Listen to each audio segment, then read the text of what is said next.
You have to truly believe in the magic. Hey Magic fans, and welcome to Penny for Your Thoughts podcast of the Orlando Magic UK. On today's episode, it's a packed one. We are going to be talking about what the Magic should do going forward in these final few games, taking a look back at the week that's been, casting a look forward to what is to come. And also, we will be joined by a special guest, former Magic and now Washington Wizards correspondent for The Athletic, Josh Robbins. But before all that, I am, as always, joined by Mikey, Gary and Geraint. Mikey, how you doing, pal? I'm good, mate. How are you? Very well, thank you. Hopefully audio better this week. Your smooth, buttery voice is coming through nice and clear. Now we've got the new microphones. I shall be able to give you a little tune once every so often. No, nobody needs that, Paul. Yeah, everybody will be asking to go back to the old audio. I'll put my teeth in.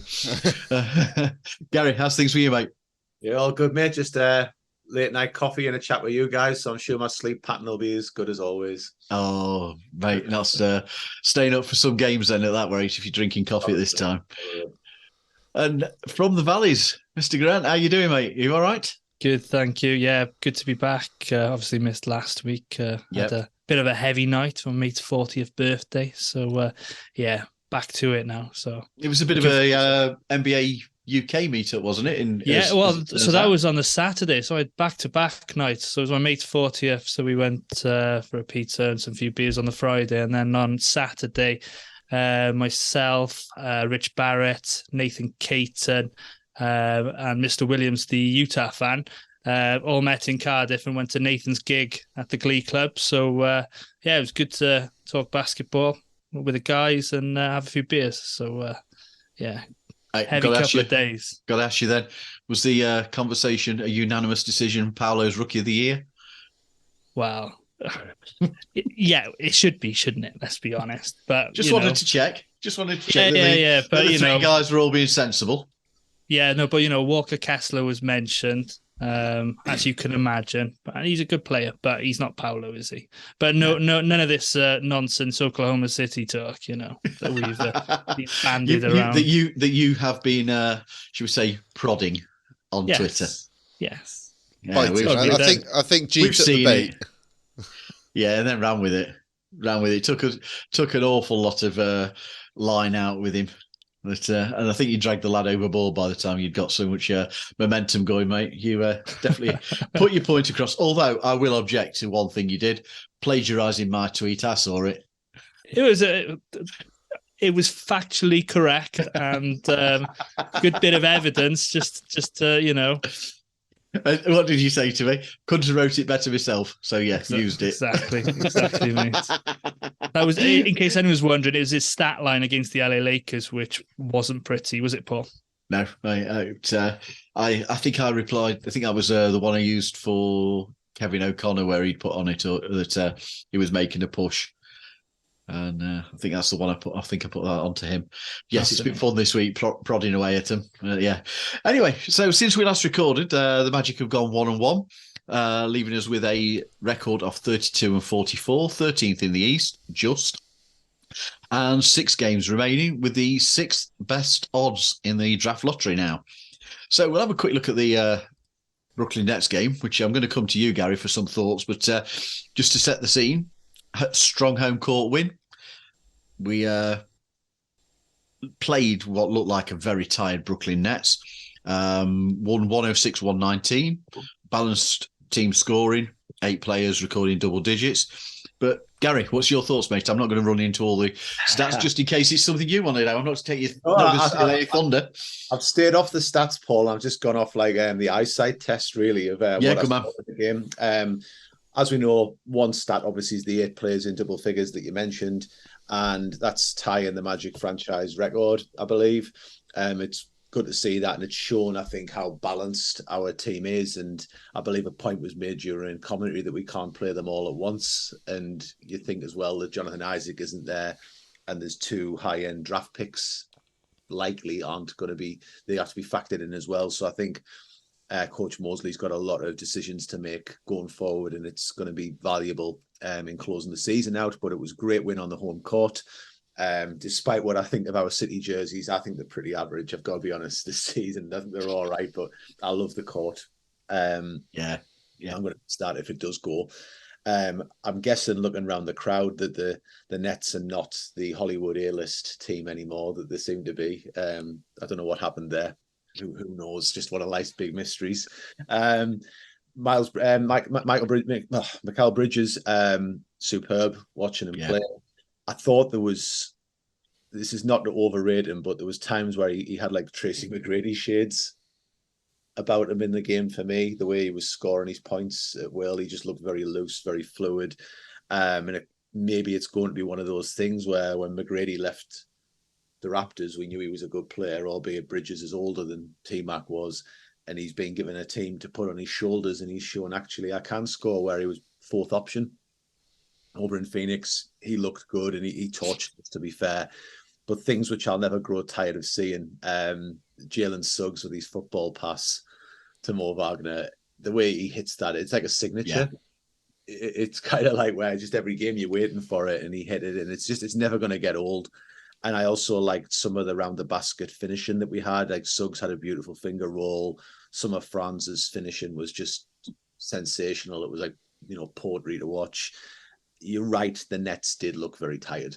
Yeah, I think if I was a Nets fan, to be honest, they got, apart from like the little laugh I just had at them there, in reality, I'd be really annoyed when you think about where they were when they had their big three to where they are.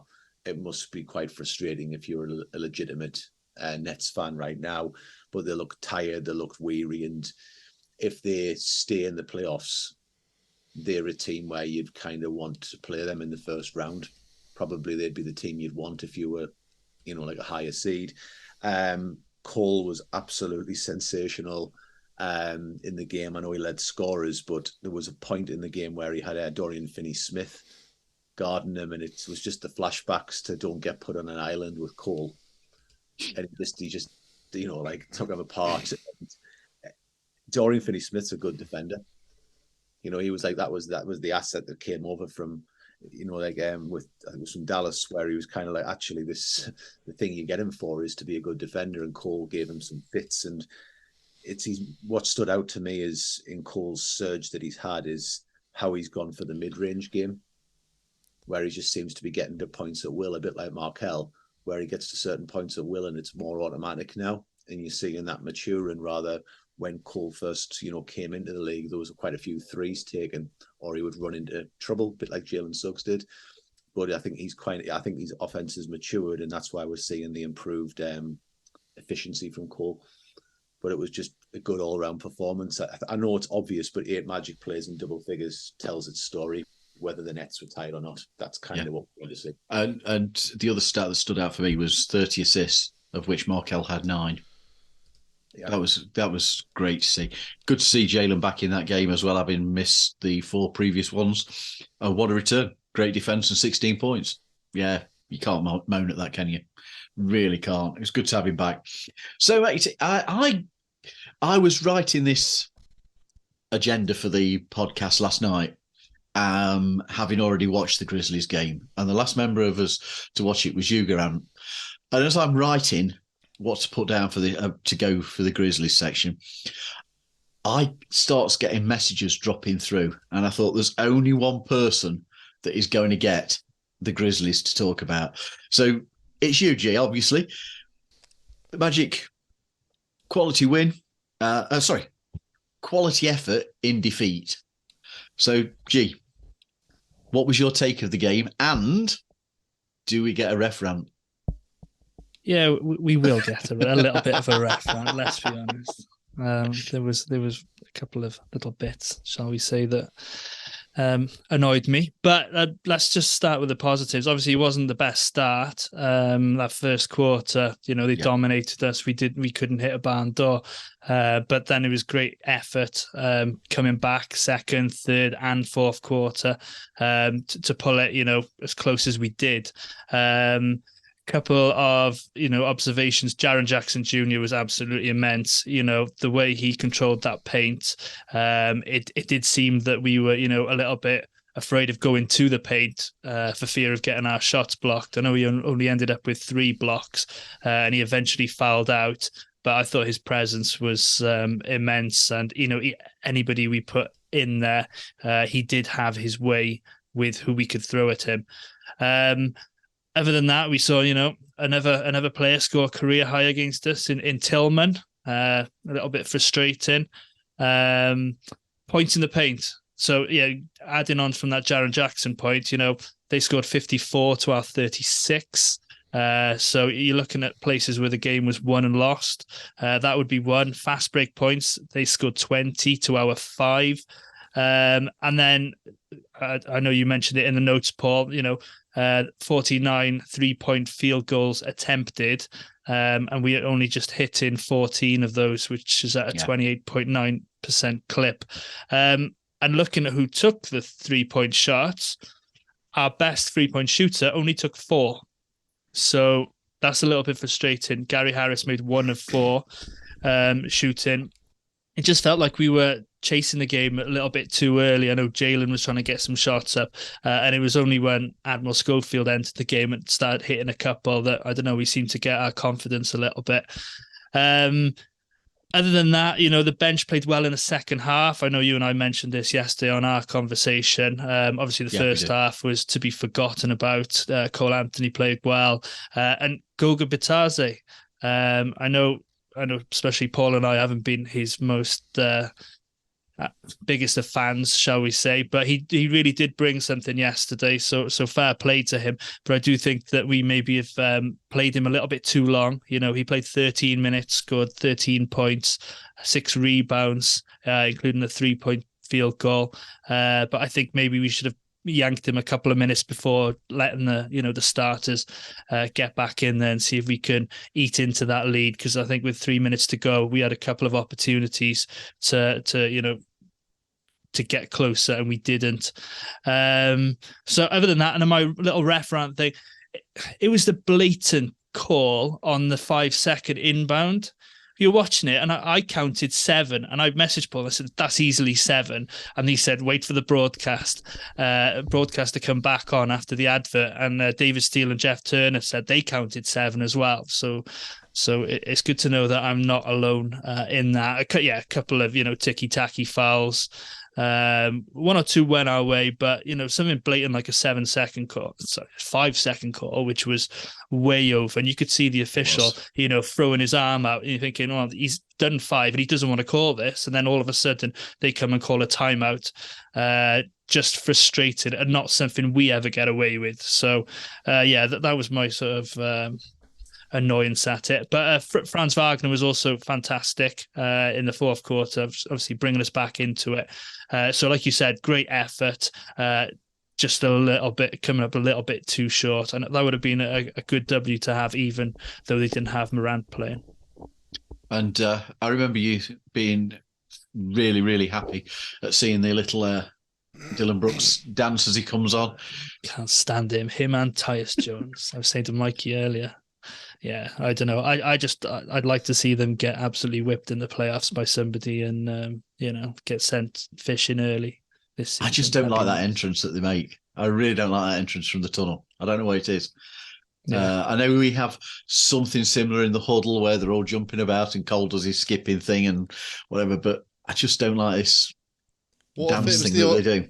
What if it was the Orlando Magic theme song that they're coming out to like that? Orlando Magic.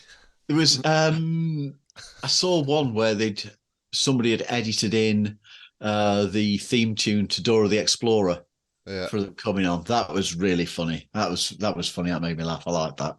But yeah, I just find it a bit cringe, that entrance that they make. But it's not the first time it's happened. I was speaking to Mikey earlier, and he said the Suns used to do it. I think before the Chris Paul days. Is it? Oh, right. Okay. No, I remember you having a rant about them a couple of years ago because they used to have a little dance on the floor during and before the games. And it's annoying, isn't it? Steph Curry, he used to have a little his little shimmy shake. Little shimmies. You didn't like that either. There's something about dancing. Is it because you're just a dad dancer? You can't. Yes, that's exactly it. I can't dance to save my life. You can't floss. No, that's Paul's That's job. me. There's only one flosser. That's me. And me and Gary just don't dance. Just stand there looking good. Yeah, exactly. I can see that the next video that we do, we tried to do the recreation of the Magic guys dancing away, will be when we meet up, and we'll end up doing the Memphis Grizzlies entrance as a group. Oh my God. I will say, Paul, you're pretty confident there, aren't you? I'm really looking forward to Markel Fultz doing that next year. Leading us out to it. We've just got to decide who's going to be Dylan Brooks in the middle. Not me. The four of us. I think we've got a vote there straight away. We know who's going to be Dylan Brooks. Well, I'm the one that can grow the least amount of facial hair, so it's not me. That's me. That's me and Gary in real trouble then. None of it. Just no, it's not. That's us in real trouble. I'm going to say I can't have my hair braided. I was about to say that. Gary. It's Gary. Gary's Dylan Brooks. Dylan. Well, all I'm going to say is there's not enough alcohol on planet Earth to make me want to be Dylan Brooks. So there's probably not enough alcohol on planet Earth for Dylan Brooks to want to be me either. I will. You know. Well, we know G is definitely Tyus Jones. Yeah. I thought he was going to be G Morant. G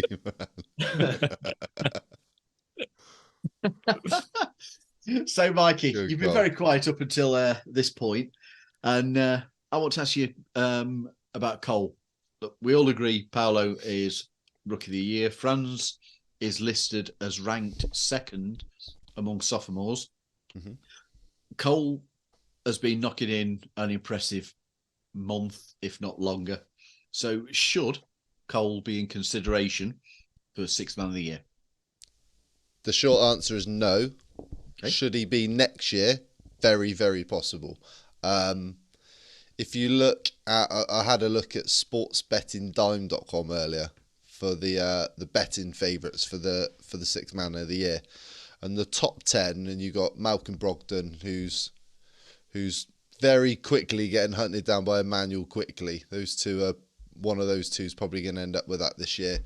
If you look at all the players that are in with a chance, they're all players on winning teams, and that's the key. I think if the Magic end up as a playoff team next year and Cole can continue the production that he's been showing, especially over the last month or so, then yeah, 100% next year.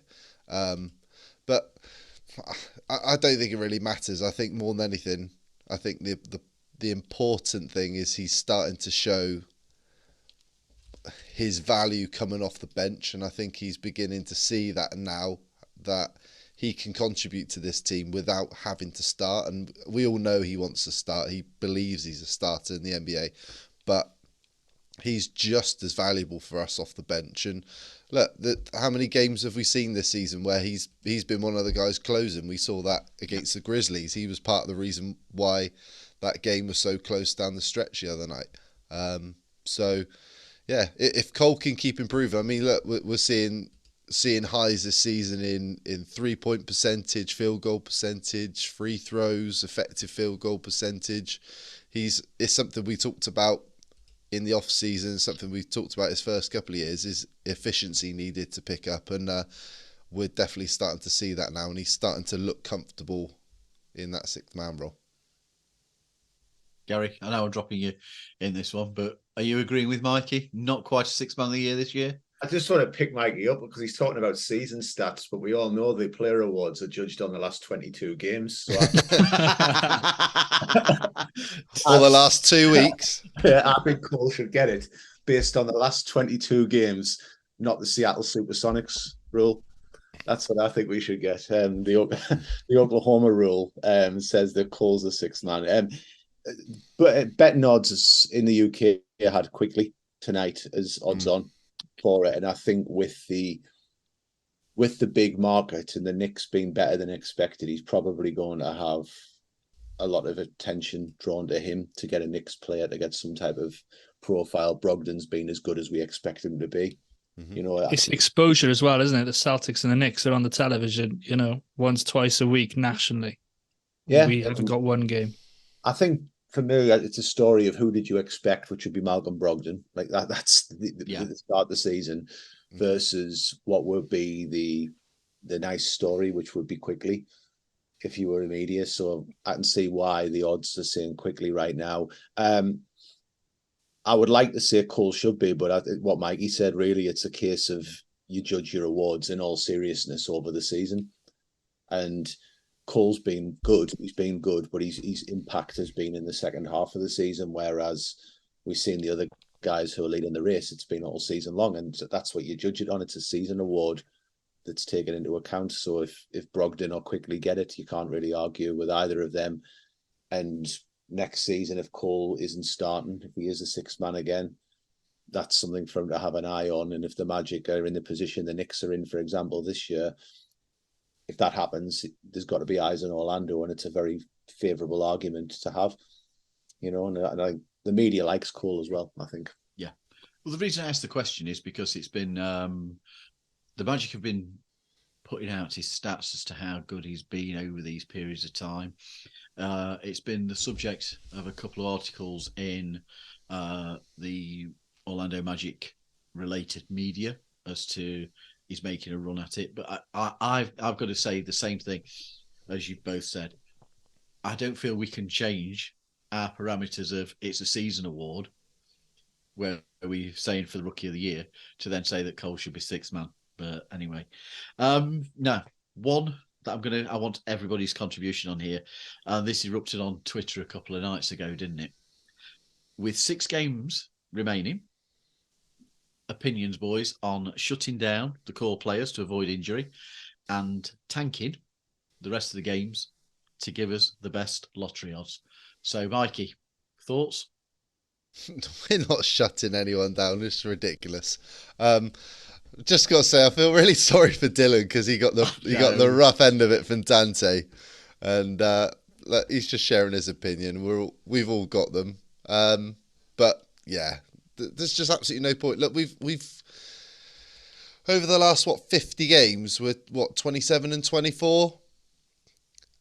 Or something. My maths is terrible. 27 and 23. Add that up together. If you're doing 50, yeah. Yeah, there we go. 51. It's at the end of the day, it's important to keep this momentum going. And obviously, there's a long break between the end of the season and next year, but there's still enough valuable games because we're going to be playing teams like we've got Cleveland twice. They're going to be a really solid playoff team. You can still learn a lot playing against some of these teams, even this late in the season, even if mathematically we've still got a chance at the play-in tournament, although it's not very likely at this point. No, you've got to keep playing them because they might even be trying things ready for next year. There might be things they're already experimenting with, different lineups or different. Do you know what I mean? So there's plenty to learn over the last 6 games. Yeah, at the end of the day, the odds are what the odds are. We've said this all along. Like even last year, you finished with 22 wins. It is what it is. At the end of the day, we've got a 40% chance still. Although we're tied with Portland, we've got a 40% chance of the top 4 pick. So to me, that's probably going to go down because we're only half a game back of Indiana as well, and they're shutting down everybody already. So those odds are probably going to get worse. But I made this point on Twitter the other night. We've already got the core of what we need going forwards. Anything else we can add to that is great. But we know we've got Paolo, we know we've got Franz, we've got Cole, Jalen, Wendell, Markel. We've got enough to move forwards with. I mean, look, we already know if you eliminate the first 25 games of the season, if you base it on the average amount of games we've won, we'd be a 6th seed. So, and that's a decent sample size if you think 50 odd games that we've played. So, just keep playing. Let's get a couple more wins to finish off the season on a nice note. Gary, are you shutting anybody down? No. I felt, as Mikey said, I felt a bit sorry for Dylan because he's a good guy and he's a good lad. He's a really nice lad, and I feel that I see the argument, I get it, but at the same point in time, I don't subscribe to it. I didn't subscribe to it before. I don't subscribe to it now, and we're not going to be in the highest odds if you want to have that argument. We're not going to be there because we're nowhere near the worst records in the league. We can't be in that bit. As Mikey said, we're likely to be actually in a better spot by the end of the season than a worse one. We need to play meaningful games. So as long as this squad has a shot at the playing, we need to take it. And I think if the franchise shut players down now when we've still got a shot, seeing as how they've been playing and actually going after this, I think players would lose faith in the hierarchy of whoever made that call of you're actually denying us when we still got a shot at it. So for that reason, no. To give them experience, no. For culture, for the team, no. I would say the lottery is going to be what it is. We want to build momentum going into the season, but for me, the point that's not discussed too much is we need to give Jamal Mosley as much experience of coaching meaningful games as possible, because he's probably going to be coaching in the playoffs next season. So if he's getting experience now of meaningful games, rotations, minutes, and looks at guys, maturing in front of his eyes in meaningful games, like we saw Franz Wagner and what he can do in the fourth quarter, and Cole's emergence as whatever he's going to be, then he needs every minute of that sample size. So it's a hard no for me. G, I know that you're a hard no as well. Yes. So I'm going to just flip it ever so slightly to quote what Dante said. He wrote, if we want a top 3 pick, we have all the draft capital in the world and we can trade up and get it. In the meantime, win. Free agents notice teams that win. What's your thoughts, mate? Absolutely agree with Dante there. Absolutely. Let's be honest. Top 2 picks, I think they're going to be out of reach. Even if, we get, 4 and 8 or whatever it is that we do end up getting via the lottery. Great point there. Teams notice, people notice teams that win, and people want to come to a winning organization, and we're turning that corner now. So to be, throwing the towel in, and I think, is it Wembanyama? Oh, I can't even say his name. He was the one that came out and said, why are you tanking? He doesn't like that either. So no, absolutely agree with Dante's statement there. And like what the boys have just said, you got to keep going. Now, I don't want to play in a bit of devil's advocate here, but the only 2 that I'd be a little concerned about, obviously Wagner's done his ankles in the last couple of weeks over and over. So if you were to think about, any player in particular, possibly Franz Wagner, just giving him a little bit more of a breather. But I'm not saying shut him down, just, go steady on him. And obviously we've had some issues with Wendell over the course of the season, and they say rest is the best sort of medicine for his condition. So just watch them. I know the trainers know what they're doing, but no, absolutely, just keep on going as you are. And I disagree with you, G. Sorry, Paul, go on. No, go on, carry on, please. I was going to say, Franz Wagner's not going to want to sit out a game. Has he played in he's every not going game to want possible to this year? But I think that's something that this has been talked about a lot, about resting players and injury management and all this sort of other stuff. The fact that you've got players like Franz who've got that pride that they want to play in every game possible, we don't see that from a lot of people. We don't see that from a lot of players. And I think I brought this up a few weeks ago. Paul George was getting interviewed. I don't know if it was the JJ Reddit podcast, but he was talking about, he thinks players are softer now, and this is why we see more injuries, because they don't go through full contact and like they did in practice, like say 10 years ago. Teams are being a lot more careful, players, which is why you see them pick up more niggles and things like that. So that's slightly off topic, I suppose, but yeah, Franz isn't going to want to sit out. And one more point I wanted to mention as well. You think what was when Tuesday's game against Memphis was another example of the Magic getting off to a slow start and getting off to a really bad first quarter. It's those game-to-game in adjustments that, again, like Gary was saying, that Jamal Mosley wants to pick up on. We've got a back-to-back against Cleveland. Well, that's like a mini playoff series because you're playing the same team twice. Do you know what I mean? There's another game. Let's say you lose the first game. Well, how can you make those adjustments for the second game? It's experience for Jamal, it's experience for this core for next season. If we're going to make the playoffs, these little things might actually make a difference 12 months down the line. We'll see. Just to clarify, I didn't say shut him down. I just said watch him. No, I know you didn't. I know. Watch him, just to make sure nothing happens. Just want to throw that bait out.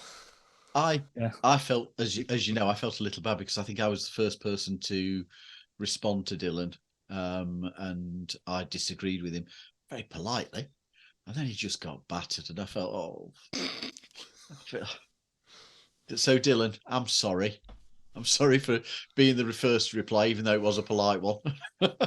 I know I disagreed with your point, but I do understand where you're coming from. We do understand what the argument that you're making. Just don't happen to agree with it on this occasion.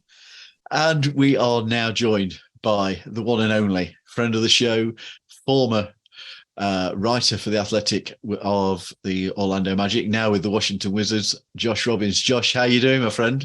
I'm doing well. Thanks for having me. Thanks for taking an interest. Thank you so much for coming back on. It's been a while since we've talked. Feels that way. It does. It really does. How's life in Washington treating you, first of all? It's good. I'm happy there. It is home, but as I discovered, it's not my only home. Orlando was more of a home than I realized it was when I left. Good memories there, and creating some good memories here, and happy to be back in the area where I grew up. You are still hugely missed by Magic fans, you know, genuinely missed by Magic fans. Well, I'm surprised to hear that. I didn't know. Thank you for saying that. If that truly is the case, I got a sense of that when I moved beats, and I didn't realize that I was, held in that kind of esteem until I left. So it's nice to hear. I miss the Magic fans like you wouldn't believe, and I'm grateful. For good it. Man. And how is life covering the Wizards? It's good. It's a different experience. It's a different market. Of course, it's a different team, but a team with different expectations, different obstacles, which is the difference is a joy to cover, because it's a challenge, and it's something new. So I've been having fun with it. I've been adjusting, and things are good in that way. So as we know that you don't get to see the Magic as often as you certainly used to, but covering for the Wizards, you'll have seen the Magic on 3 occasions this season. Now, what has been your opinion on the core of the Magic team that you've seen? Well, I've watched them a little bit more than 3 times. Okay. They have this thing here in the United States called League Pass. And so that's how we watch as well. Okay, so I deserve that. No, I wasn't trying to make a dig. I wasn't. What I was winking, because when we were conversing, you asked me on the show, I just said, I don't watch them very much. Yeah. But I have watched them more than 3 times. And I should have said in person that you'll have seen them 3 times in person. It makes a difference. Yeah. Best way I can describe it is, when I left right between the season that Clifford left and they traded Nikola Vucevic, Evan Fournier, Aaron Gordon. Over the summer, they drafted Franz Wagner and Jalen Suggs. The difference in where the franchise stands now to the final season when I left is night and day, astronomical.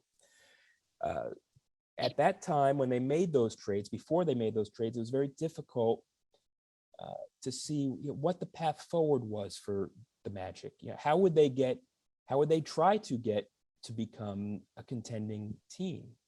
And now, in the 2 years since, they have now a chance, and they are in good shape now. I mean, they're in very good shape now. and will be in even better shape depending on how the lottery goes. So the difference in the team 2 years ago and the outlook is just totally different. And just to anticipate a question, I didn't leave the beat because of where the team was. That had nothing to do with it. Oh, no. So, but there's a massive difference to where it was and where it is now. What are the guys that you like in the core of the Magic? Who is? Well, the kind of the premise I'm operating under is that you have to have high level players to win big. You have to have them, and then preferably you have to keep them for a long time. So I think Franz Wagner is going to be even better than he is now. You watch him play, and he takes every defensive possession seriously. If he plays poor, you can see it on his face. He doesn't like it when he plays poorly on defense. Now, you don't see that too often in the NBA, except in high pressure, high leverage situations. And on offense, I think he's very good and will be superb for what his role will be. Banchero is every bit a number one pick. You don't really get a sense of how good he is until you see him up close, and you get a sense of how big, physically large and imposing he is. And that I got that sense at Summer League last year when I saw him in person for the first time. So just those two people right there, plus the draft pick they're owed by Chicago and the draft pick they're going to get for their own pick, they're in great shape moving forward. They just have to make good decisions and spend their money wisely, which, that's the trick for every team. But they've given themselves a chance, and drafting Wagner was the right choice. And then winning that first pick and then drafting Banchero was a stroke of luck and then the right choice. Yeah. So they are in good shape now. They are in good shape now looking forward. I entirely get what you're saying about having to see Paolo in person, because we've all been over to Orlando this year. Gary, Mikey, and myself were over at the season start. I saw those photos, by the way. Yes, we had fun. Unfortunately, G, you were delayed, weren't you? You through family circumstances weren't able to get until it was January, wasn't it? I was, January. I did 2 weeks in January, managed to get 4 games. So that was a great experience. And like you said, seeing Paolo up close, he's quite the specimen. So, so I do entirely get that, where you say, you have to see this guy. He's a presence on the court. He really is a presence. Huge man. But G, you've got a question, mate. Fire away. Yeah. So obviously, Josh, since we've got healthy, we'd be the Magic, obviously. Since 7th of December, we sit at a 27 and 24 record, which if you were to start the season from scratch, we'd probably be about the 6th seed.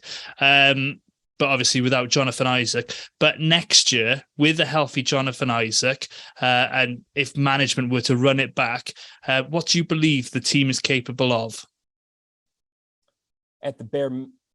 This is from someone who didn't think they'd win 25 games this year, right? I said that on a podcast, and I have to be responsible for what I said. I said that because I thought that the team would do all it could to try to get in the mix to draft 1 or 2. If I have a criticism of how they've done, is that they've won too much too quickly. Because if they, as well, now they're in great shape right now, but just imagine where they would be if they somehow win the lottery or second in the lottery. Then we're talking about, then they've got it. I wouldn't say they have it made. They're going to have to use, but they'd be in great shape. So where can they be next year? Depends. I know that's a cop-out answer. I certainly think there's no question they could be in the top 10 of the East. My guess is, maybe 7, 8, possibly, if everything goes right, maybe trying to get to 6. I don't know. It's too early to say, but what I would say is that they've proven me wrong once, and a lot will. their growth will depend a lot on Banchero, how much more efficient he becomes, and their guard play. That's the hole. That's the biggest hole going forward now for them. And they're not bad there, but they need to rise a few levels to get to where they want to go ultimately. On that, do you think Markel Fultz is the point guard for this team? He does a lot. All right, so yes, if he's surrounded by 4 great 3-point shooters. Okay, that's fair. That's fair. In today's league, you got to have at least four players who can space the floor. And Banchero is not there yet. That's all the players on the court, no matter who the team, they're all interdependent of each other. They all play off of each other. The things that Markel does well, he does exceptionally well. He's a great floor general. He's got great vision. He rebounds well. He finishes at the hoop well. Average to below average defender, I would say, with room to grow. It's the shooting element that is holding him back.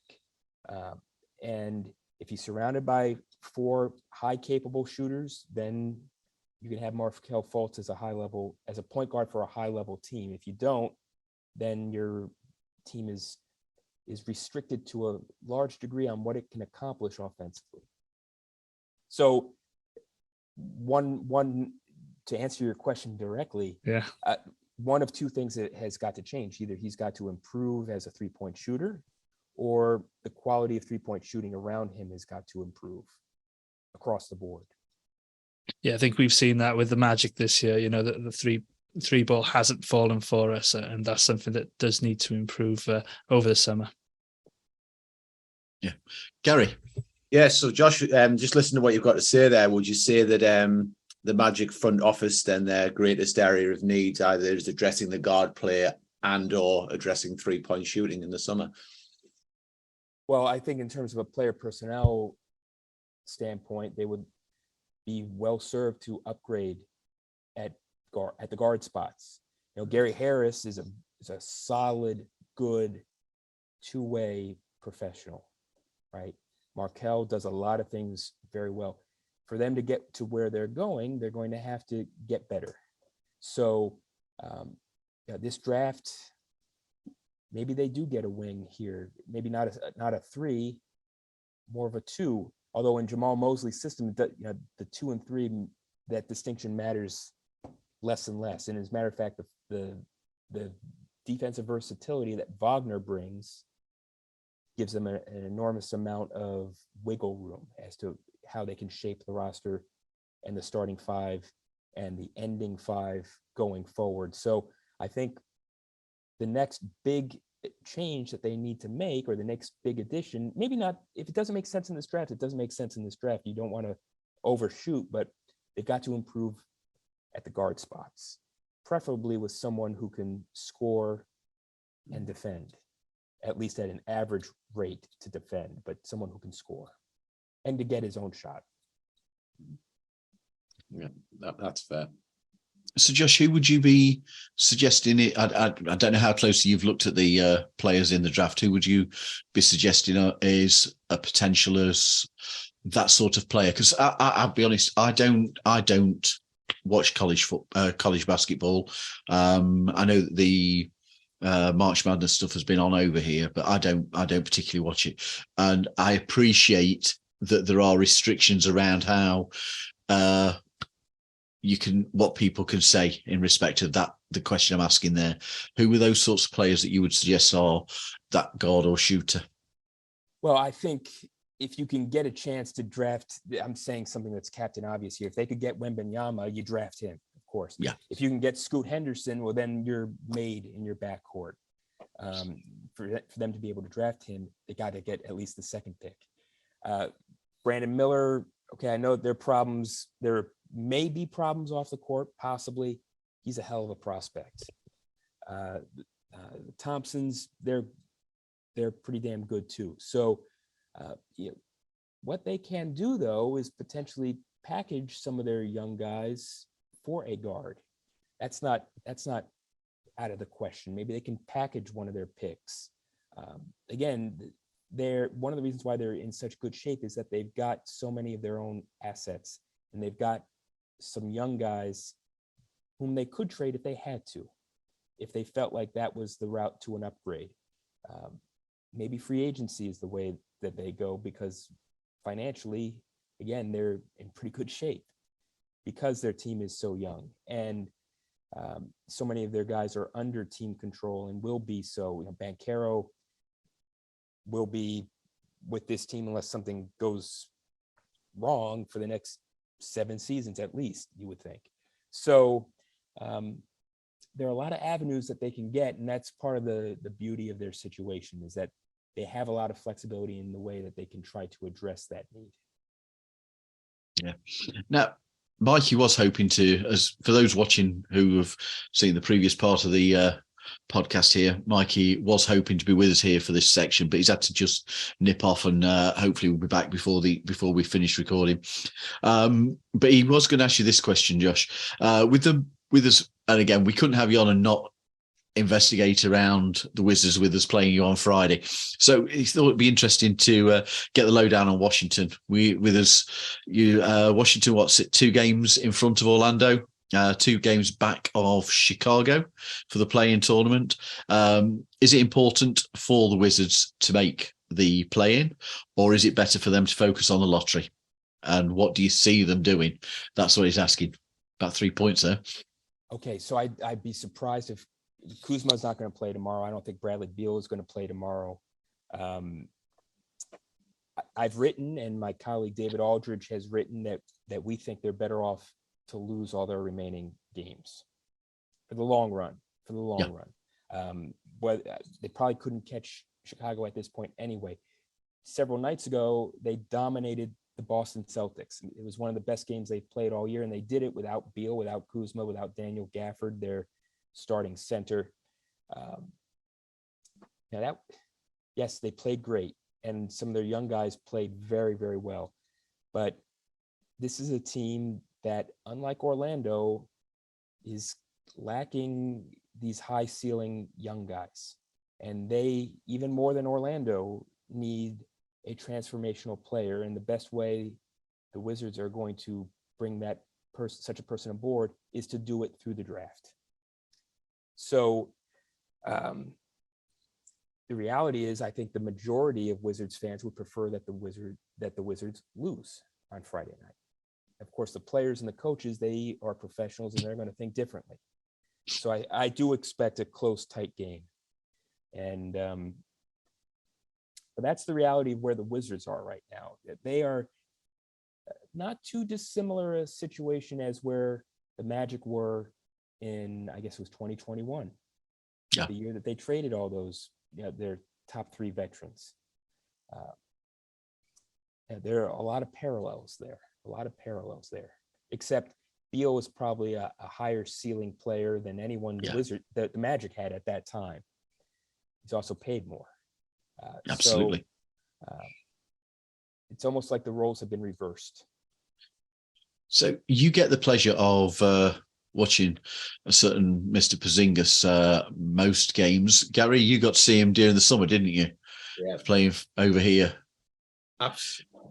Well, I've said to you, Paul, about this, that I think when you're looking at the Magic team and the way it's constructed, a lot of going forward is based on how well Wendell Carter Jr. can shoot the 3 consistently. We love what he does defensively. We love his toughness.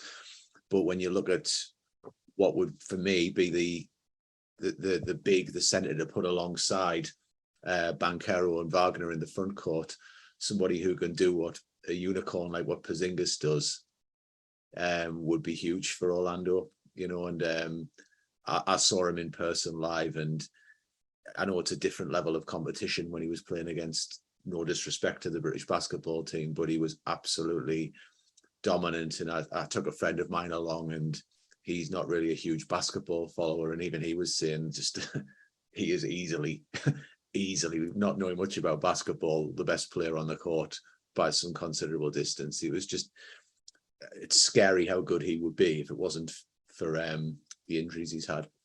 It's scary. What do you see of him, Josh? What's your opinion on KP? I think Gary is 100% correct. This is an incredibly talented person, particularly for someone who is a legit 7'3". He's more of a finesse big man. He's much more of a finesse big man than a power big man.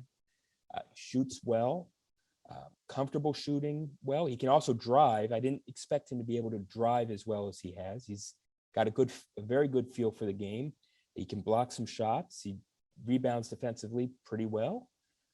He's not the most mobile defender. He's certainly not the most physical player, but he's an incredible talent. And I remember sitting courtside speaking with an opposing team coach last season when after the Wizards had brought him aboard, traded for him, and that coach said, "Man, that guy is talented. And he is. Is he the third best guy on a championship team? Maybe.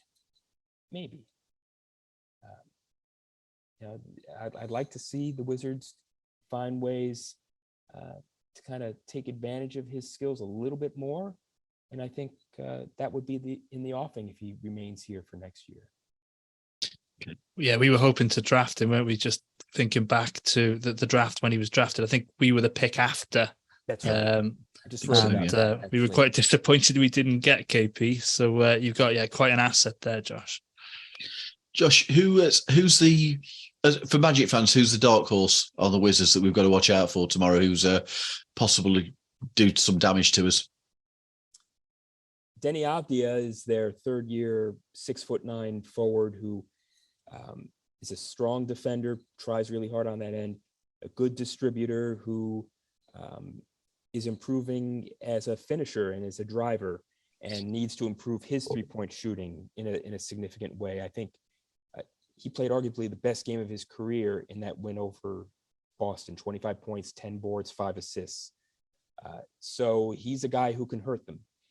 DeLon Wright, one of their guards. He started the last game. He's a terror. He's a tremendous defender, and he's particularly adept at jumping passing lanes. So Markelle and Gary Harris, they've got to be, and Cole Anthony, they got to be worried about him picking off some of their passes. So, and then Porzingis, but you asked for someone that maybe Magic fans aren't quite so familiar with. Yes, I think Avdia is one, DeLon Wright's a second. Corey Kispert's been shooting lights out from three lately. So those are the people who I think could emerge, who are a little bit more unexpected to emerge. I just want to ask you one more question, mate. And it's a bit of I know it's going back to your time with Orlando. What was your favorite memory of working with that team?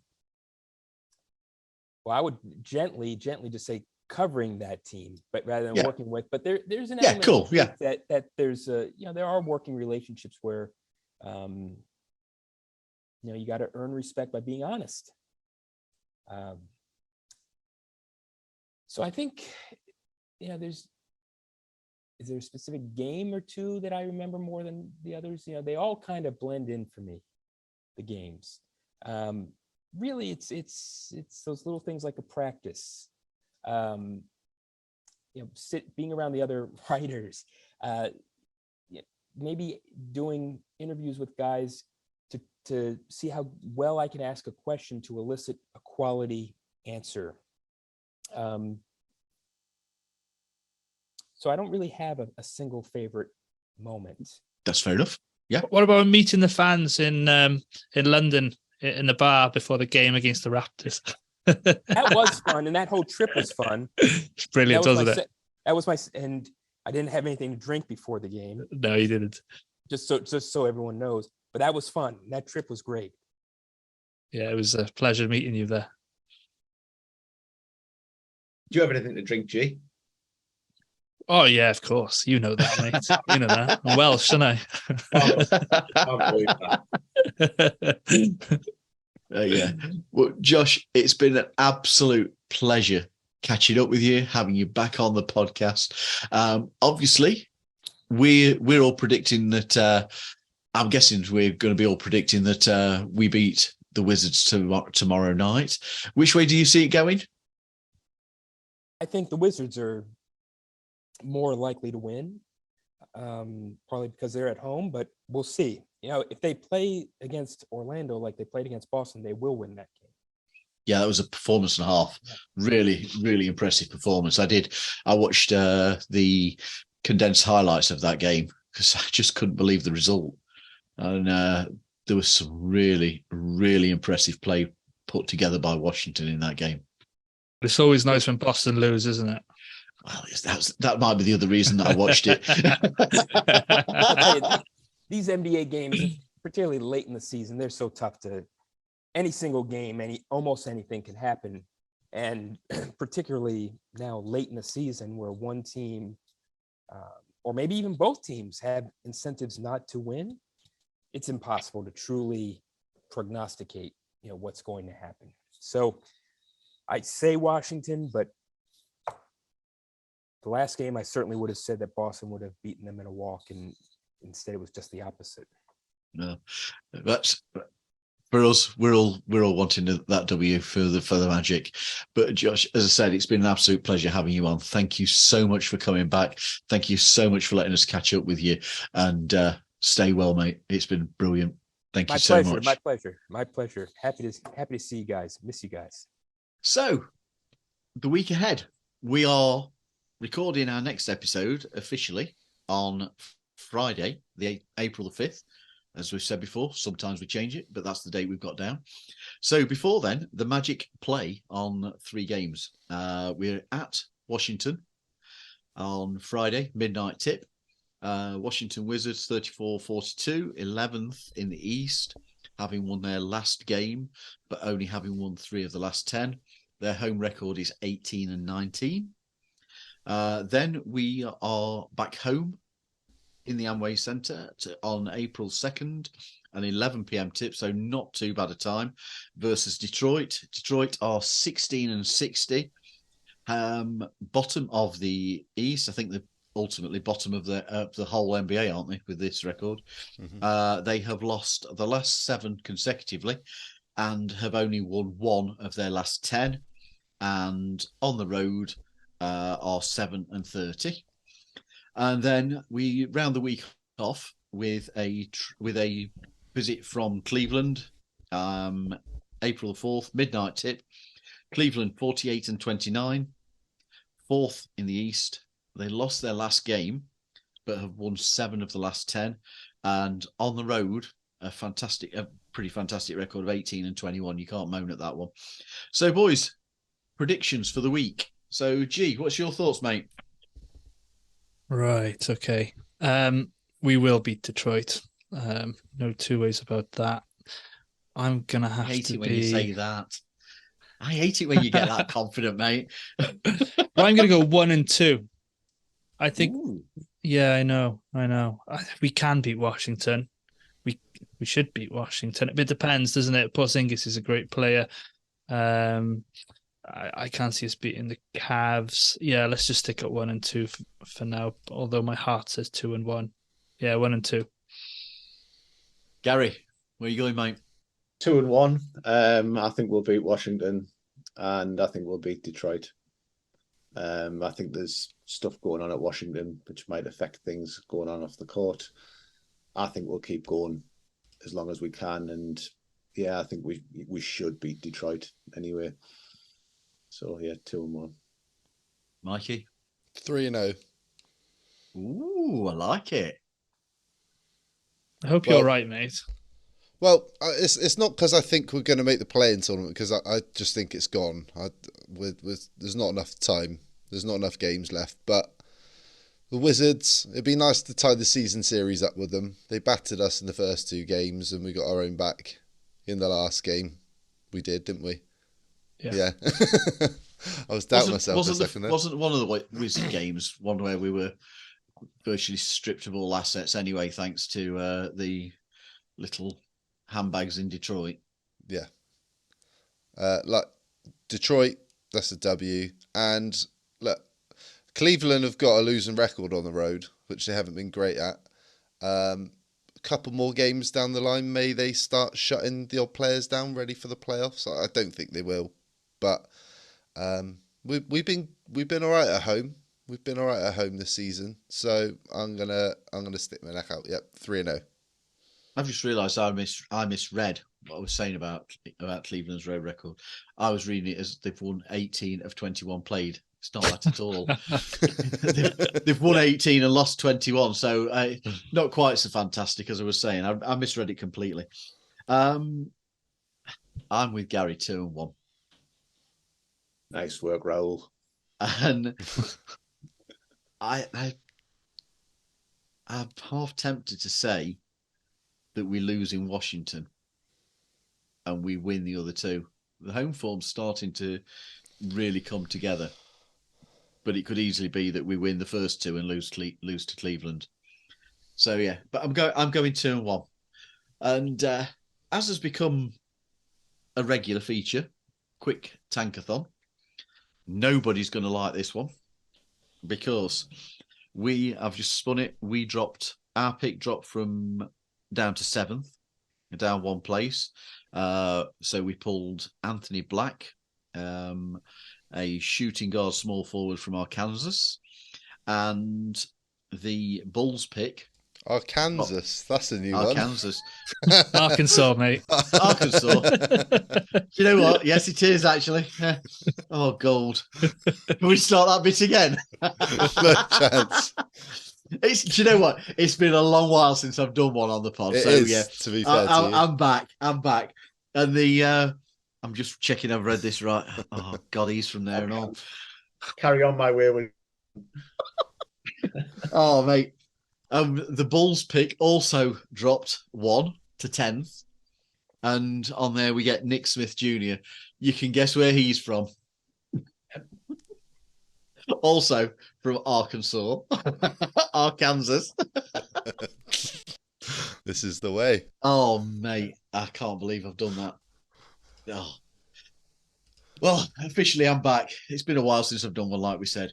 So to everybody, I'm pleased I've given you the comic relief right at the end there. Thank you so much, as always, for listening and watching. It's been a fun one, this one. Please hit the subscribe button on YouTube channel to Orlando Magic UK. We really do appreciate people following us on there because it's an important way of boosting the channel. If you are planning on spending some money, please hit the NBA Store Europe or Fanatics via the links from our website or off of any of the articles and the like that we put out. Please don't forget to use the affiliate code MAGICUK10 for 10% off. As Gary said last week, we're not saying it's the best one, but it certainly helps us. So we appreciate it if you use it. Certain exclusions may apply. Follow us on Instagram, Facebook and Twitter, all at Orlando Magic UK. And until next time, from Gary, Mikey, Geraint and myself, go Magic.